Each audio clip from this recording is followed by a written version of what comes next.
Today I am reviewing 8 of the newest perfume launches of 2025 that have just dropped into my collection. Some have me obsessed, but while others, well, let's just say I wanted a little bit more. From spicy ambers to Celine's summer drop, let's jump into the hits and misses.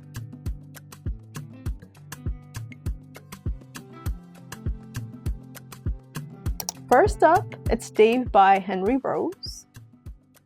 This one took me by surprise. I mean, it has cacao. Hello.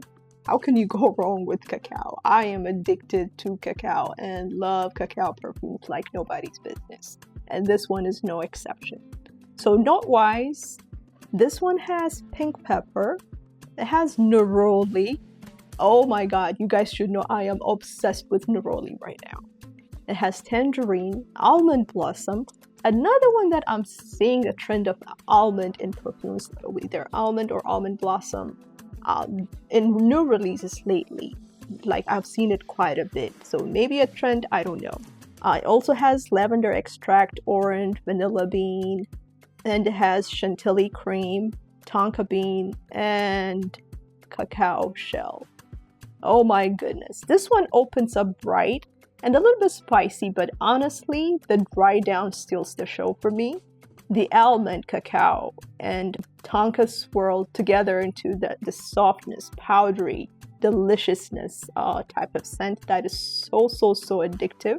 It is cozy, it is edible, and kind of smells like a cross between cookies and candles, which some people have a reference to it, reference to this perfume as smelling as such. Only downside that I find with this perfume is the longevity. It usually lasts about 4 to 5 hours around that time mark. I find myself spraying over and over just to keep that dry down addictive scent.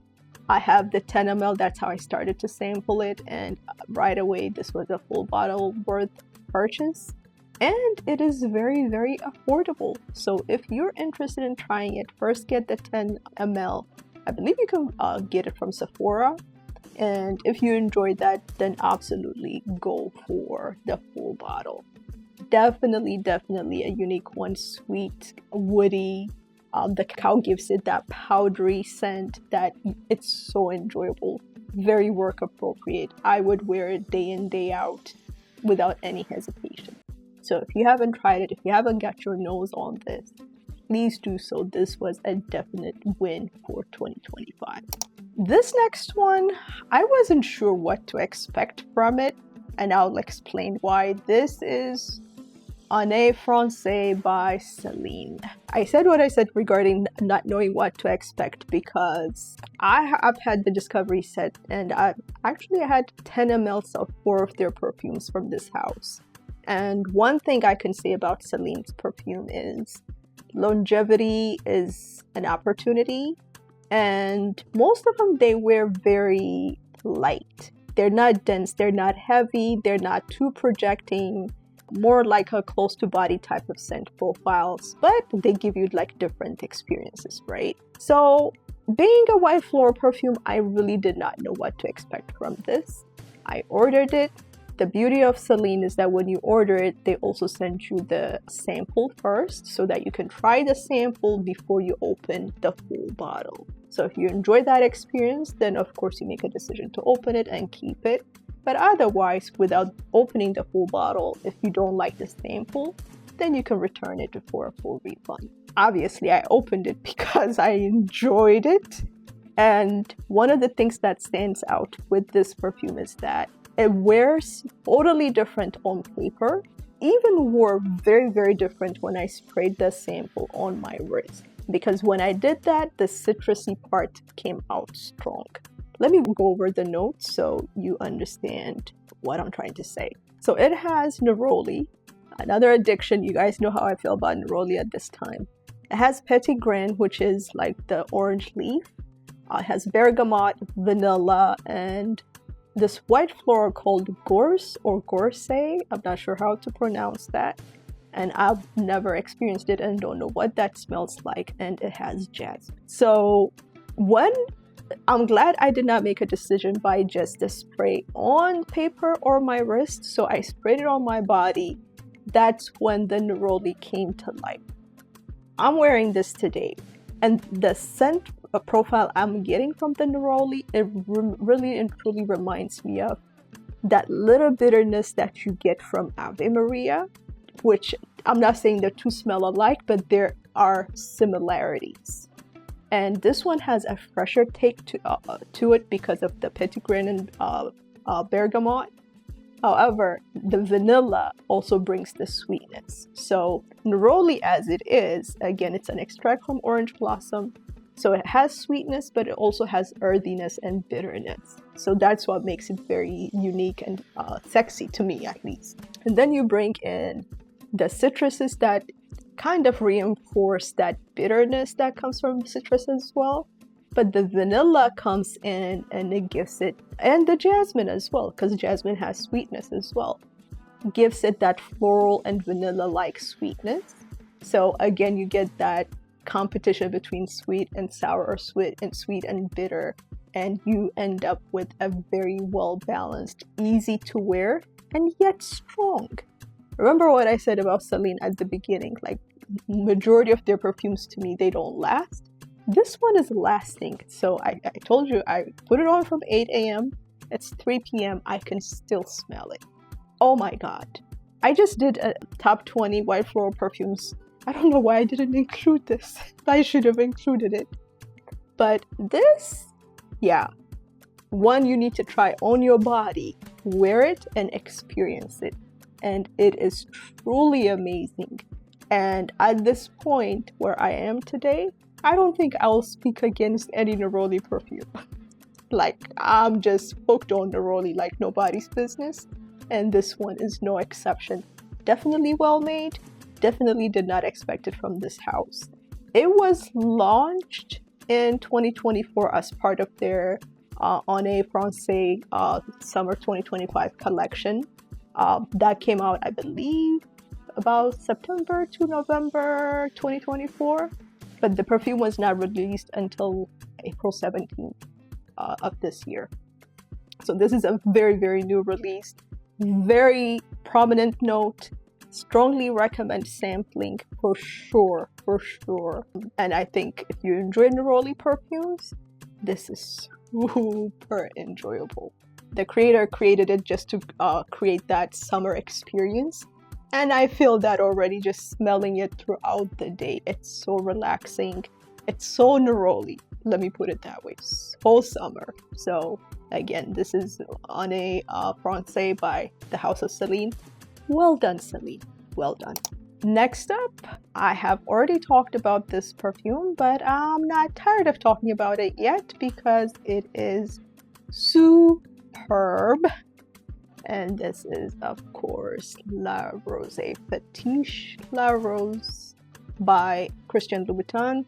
And this is, of course, a creation of Fetiche. Wow, talk about artistry. Another unique take on a rose cherry. Let me go over the notes real quick.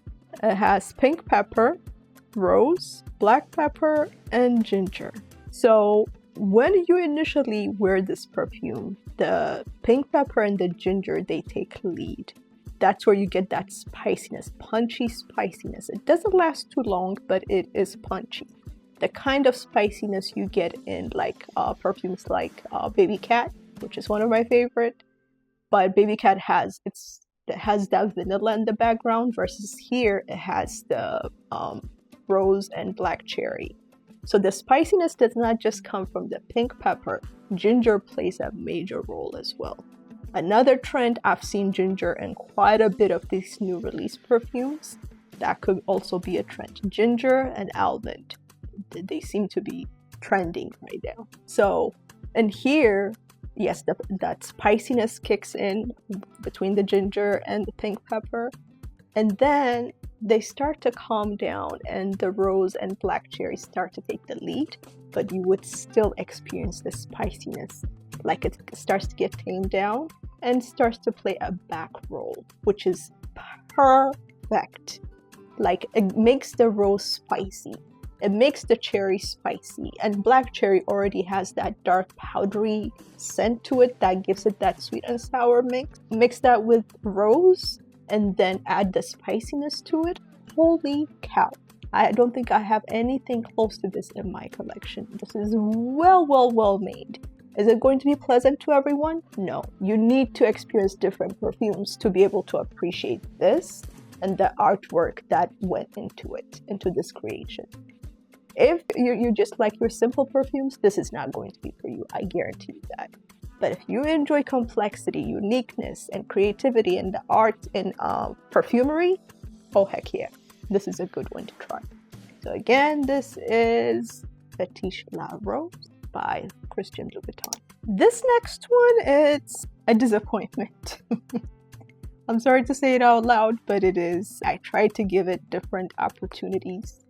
I've had this since February, since it got released. So far it hasn't made any changes, and I haven't given up yet. Like, I'll give it a full year possibly before I decide if I need to declutter it or not. But for now, this is Jasmine Freak by Room 1015. And you guys already know I love Room 1015. Like, I'm exploring more and more of their perfumes. I love Sonic Flower, I love Wave Child, and of course the Cherry Punk family. Love it. So I had really high expectations. Love the name Jasmine Freak. I love Jasmine, and how freaky can Jasmine get? Well, not that much. Not according to the scent, because it just fell on its face. It was just flat. Let me go over the note. It has mango, sweet orange, black currant, black pepper. So it has some really good notes. That was also part of the fact that got me excited. It has Egyptian jasmine, Indian tuberose, ylang ylang, musk, cashmere wood. I love all these notes. You know how much I love ylang ylang. I love tuberose. It has jasmine. It has come on. But it fell on its face. So to me, I feel like this is one note away from being mind-blowing. Just one note away. I feel like they forgot to add that one note and they just released it. I don't know if they were rushing or not. But one note away from being exceptional. There's nothing... It's really fruity. I'll give it that. And I kind of get the white florals in the background, but it's not playing a leading role. Maybe they need to amp up that the white floral combination so that it's well balanced. But this needs some work. Maybe I need to sleep on it. I need to detach from it for a few months and come back to it and talk to you like I did with Passoir in a different video. And this will probably blow my mind. So, but for now, yeah, that's where I am. Other people love it, by the way. To me, I'm not there yet. And it's not going in a positive direction. So hopefully that will change. But I will do an update probably in a month or two to see if my thought about Jasmine Freak has changed. But one note away, it may need a flanker. I don't know. Just my opinion. I move on. This next one, I'm not going to spend too much time on it. I've talked about it over and over again. This is Valaya Exclusif. I think this is overdone at this point. The only difference between this and the original, in my opinion, is the aldehydes being removed, and it doesn't have peach. Instead, it has almond, and the almond is what has helped it to tame down that sharpness that some people do not find appealing. I enjoy both the original and this one is going to get a rest because we're getting into the warmer season, so I'm going to gravitate more towards the OG, which is right here. But to me, both are exceptional. So if you have experienced Delina and Delina Exclusif, for me, I cannot wear Delina. That sharpness that some people get from Valaya, the original, I get it from Delina. I cannot wear it. I enjoy the Exclusif. So more or less same concept with the original Valaya versus the Exclusif. But on the Valaya side, both are exceptional. And another exceptional creation by Quentin B. Oh, this one.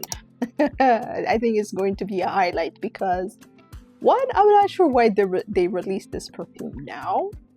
And this is Ambre Samar by Gelatino. Wow.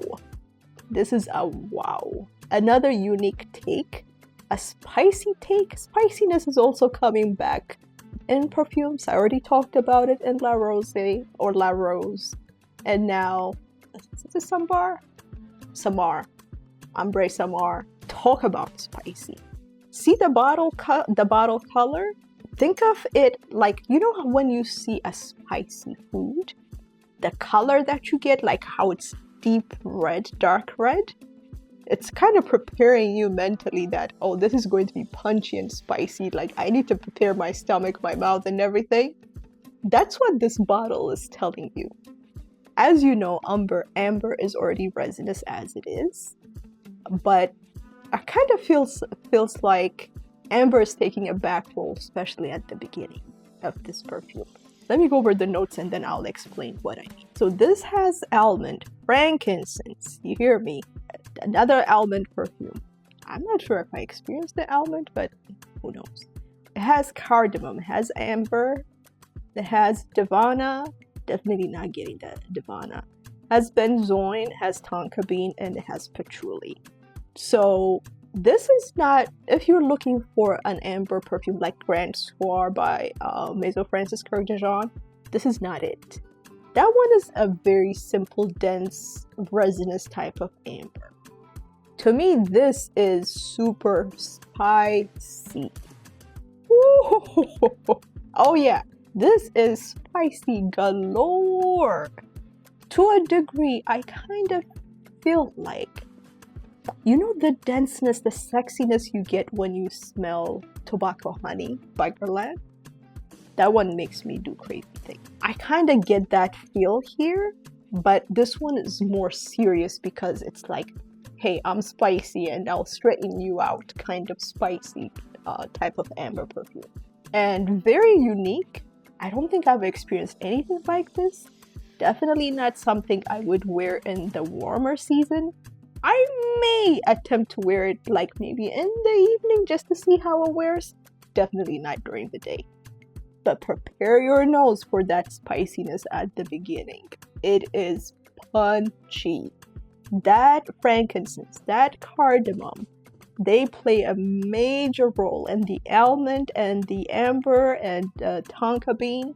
They give it that powderiness, while amber on its own has a resinous feel to it, texture to it, and combine the two and the spiciness that comes from, of course, the two scents, frankincense and cardamom. Powdery, resinous, spicy amber galore.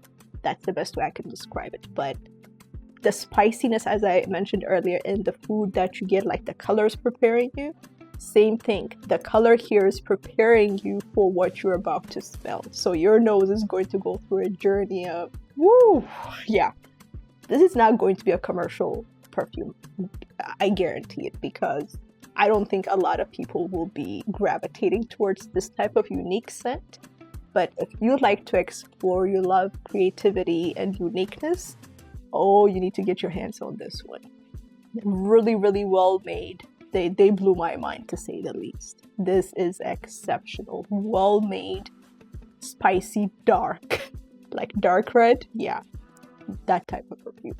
So get a sample if you can, but if not, I'm sure it was going to come to the reseller sites by colder season once it starts getting colder full time. So keep an eye out for it so you don't have to pay full price. This next one, it's another collection from the Alchemist Garden collection from Gucci, and this is Osmanthus Nectar. I really enjoy these little cute bottles. They're so cute. And the scent profile for this, for Osmanthus perfume, wow. At the beginning, you get very fruity, punchy, kind of citrusy type of scent profile. Very jammy fruit. But to me, I enjoy the dry down. But let me go over the notes real quick. It has apricot, it has bergamot, it has Guatemalan cardamom, it has tea, it has osmanthus, sandalwood, amyris, and Virginia cedar. Now, from all the notes that I have mentioned, the one that I'm not a huge fan of, take a wild guess. The tea, It didn't bother me as much on this one, but it didn't wow me as well. Let me put it that way. But once it dries down, again, once it decides which direction it wants to lean and it dried down, wow.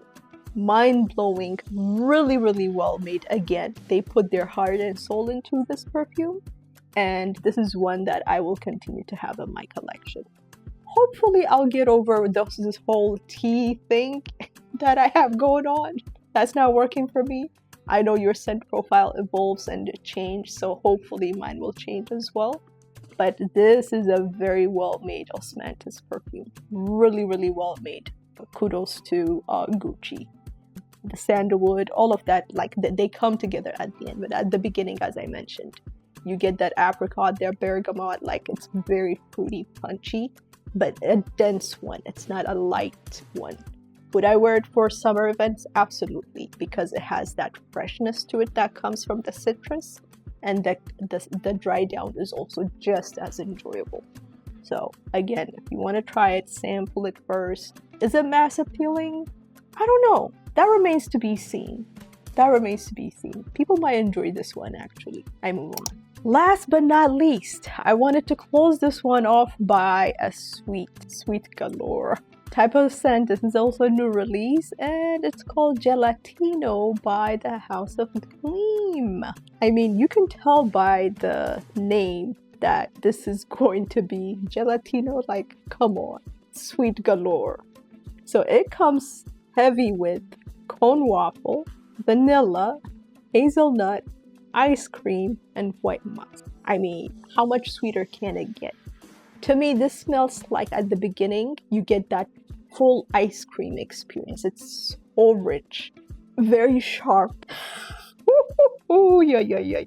And the hazelnut plays a major role in this perfume. And I think that's what makes it different from some of its competitors. You probably feel like, hey, how many more sweet perfumes in this scent profile DNA could there be created? And you're right. And if I didn't love sweet perfumes that much, I probably would not have gotten this. But I don't think I could have enough sweet perfumes in my collection. So some people might find this repetitive, but to me, it's very enjoyable. Even the bottle, including the scent, to a certain degree reminds me of Tihota. Actually, it's right here. See how similar they look, even their bottles? Yeah. This one, it leans more nutty because of the hazelnut. The hazelnut plays a major role in here. But the sweetness, good God, it becomes more and more creamier as it settles down. At the beginning, it's more like that ice cream, including the cone, all of that, you experience it. The dry down makes it more creamy and luscious. So I would say it's more heavy on the cream side, which you don't get the nutty part in Tihota. Tihota is just simple vanilla musk, like easy, simple, no nutty scent profile. But here, the hazelnut plays a major role. But overall, this is strong. Like, I have closed it, and including all the perfumes that I have, including on a Francais that I'm wearing, this is what I'm smelling right now. Like, I can smell it throughout. Wow. Ooh, it's strong. Yes, but in a good way. So if you enjoy like hazelnut in a perfume, you would love this perfume. But if you're not a nutty person, you don't like nuts in perfumes, especially in sweet ones, then maybe not so much. But overall, to me, this is very enjoyable, and glad I got it in, as part of my collection. So these are the 8 new releases I have in my collection. I hope you enjoyed this video. Let me know in the comment section which one stood out to you, if you've tried any of them, your thoughts about it, which one seems interesting or not so much. I would love to get your thoughts on these 8 amazing perfumes. Some have opportunities, as I mentioned, but I think all of them have something to offer. But again, I'd love to hear your thoughts. And if you have experienced any new releases, please do share in the comment section. And that's going to also help me explore more. So thank you for watching. Stay tuned for more videos. But until then, Stay tuned and I'll talk to you soon. Bye.